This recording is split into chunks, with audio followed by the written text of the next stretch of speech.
The first keynote speaker is Mr. Ashar Aziz. He is the founder and chairman of SkyElectric. Prior to SkyElectric, he was the founder, CEO, and CTO of US-based FireEye, a global cybersecurity company. FireEye now has customers in over 80 countries, and its annualized sales run rate is over $1 billion. Mr. Ashar won the EY Entrepreneur of the Year Award for North America, the Wall Street Journal Technology Innovation Award, the JP Morgan Chase Technology Innovation Award, and MIT Technology Review called FireEye one of the 50 smartest companies in the world in 2016. FireEye has received over 200 patents based on his work. He was awarded Sitara Imtiaz in 2018 by Government of Pakistan. Prior to FireEye, he founded TerraSpring, an early data center virtualization company, which was later acquired by Sun Microsystems. Mr. Ashar received his bachelor's degree in electrical engineering and computer science from MIT, and his master's in electrical engineering and computer science from University of California, Berkeley. I would like to request our distinguished guest, Mr. Ashar Aziz, to please address the ceremony.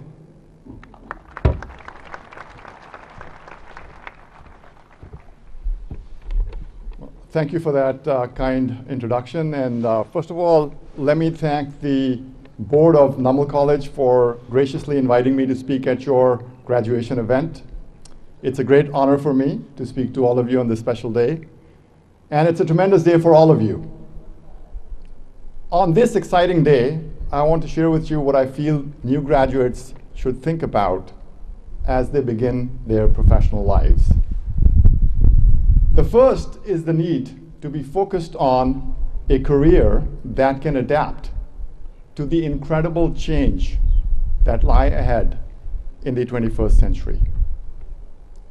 One of the biggest 21st century challenge is going to be the increasing pace of technological change. Today is the end of your academic education, but it's the beginning of the real life education that you will have to sustain throughout your life. Rapid technological change requires continuous self-education. While you may have learned many valuable things in college, I would say the most important thing you have learned is the ability to learn new and complex things. I've been fortunate to start 3 different companies over the last 15 years, where I was not only the chief executive, I was also the lead engineer and technology inventor. None of those companies were related to anything I studied in college. All of those fields of industry came into being after I graduated. Self-schooling oneself on problem statements, doing painstaking problem analysis, and finding the best possible solution is a good habit to get into starting from day one.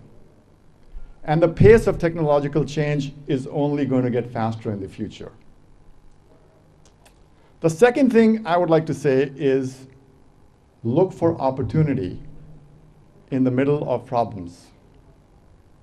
Opportunity is the flip side of problems. Don't complain about problems. Innovate to solve them. The bigger the problem, the bigger the opportunity. In this context, I would say this country, Pakistan, is an opportunity-rich environment. Pick problems you feel deeply about solving. They should not be just about a job. It should be about something very close to your heart. My philosophy about entrepreneurship is to look for a large and worsening problem, then innovate an out-of-the-box solution to that problem that has the potential to be easily deployed by large numbers of people, that can solve that problem better than anything else. And I pick problems that I deeply care about. To me, these are the essential elements of entrepreneurship. The third thing, and perhaps the most important thing I want to tell you, is if you ever get on the journey of entrepreneurship, is how to think and how to deal with failures. On a day of success, it might be odd to be speaking about failures, but I would be remiss if I didn't mention these things today. The trial of failure and its associated pain is inevitable. If you walk on the path of entrepreneurship, failure is not an unexpected outcome, it's an expected outcome. The question is, how will you deal with it? Just like opportunity is the flip side of problems, failure is the flip side of success. Failure teaches us far more than any success can ever teach us. The important thing is to treat failure as a teaching event and not as a reason to become hopeless. Failure requires a strong response, an adaptive response. Never ever personify the failure. Never say, I am a failure. Then you are giving in to that failure. Rather say, what have I learned from this event and how will I fix it in the future? Don't run from failure. Don't be overcome by it. Just learn from it. My first company was sold for $40 million and I raised $70 million for it, so that's a failure. My second company, FireEye, went nearly bankrupt 3 times in the years preceding the IPO. I took the failure lessons of the first company and applied it to my second company. I took the lessons of FireEye's 1.0 product, which failed, and applied it to the 2.0 product, which also failed. I took those lessons and applied it to the 3.0 product, that also failed. We took all those lessons and applied it to 4.0, and we finally got success. Now, to be fair to myself and my team, the FireEye problem statement was really, really hard. My job was to detect highly advanced, previously unseen cyber attacks that had evaded detection by all the existing and fairly sophisticated cybersecurity products in the market. And these attacks were constructed by global cyber criminals and even more formidable third actors, the intelligence agencies of countries like North Korea, Russia, China, the United States, and the list goes on. Building a product that could successfully detect unknown cyber attacks at the precise moment the attack was launched was, I would say, a somewhat difficult job. But with that 4.0 product, we went from close to 0 revenue to a run rate of over $200 million annually in less than 4 years.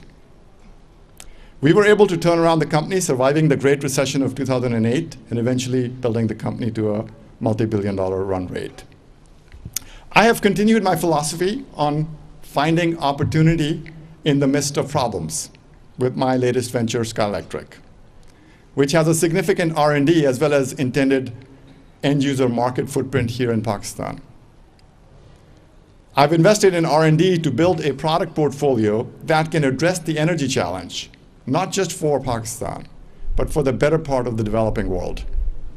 It uses clean solar energy, advanced lithium-ion battery technology, augmented with artificial intelligence for energy management, and a 24/7 cloud-connected team of trained technicians that can manage that equipment. The R&D effort is a joint effort between teams in the United States and Silicon Valley and China, and also a fairly large engineering effort in Pakistan. It is my hope that it will, inshallah, be the first major technology-based product line developed within and for use in Pakistan, and as well as the rest of the global marketplaces. I will end my talk on these 3 points. Never stop learning. The last day of your academic education is also the first day of your real life education. It will last the rest of your life. Manage it well. Find purpose and opportunity in widespread problems that you care deeply about, and never, ever give in to failure. I wish you all the best of luck in your careers ahead. May they be fruitful, rewarding, and purpose-driven. Thank you all.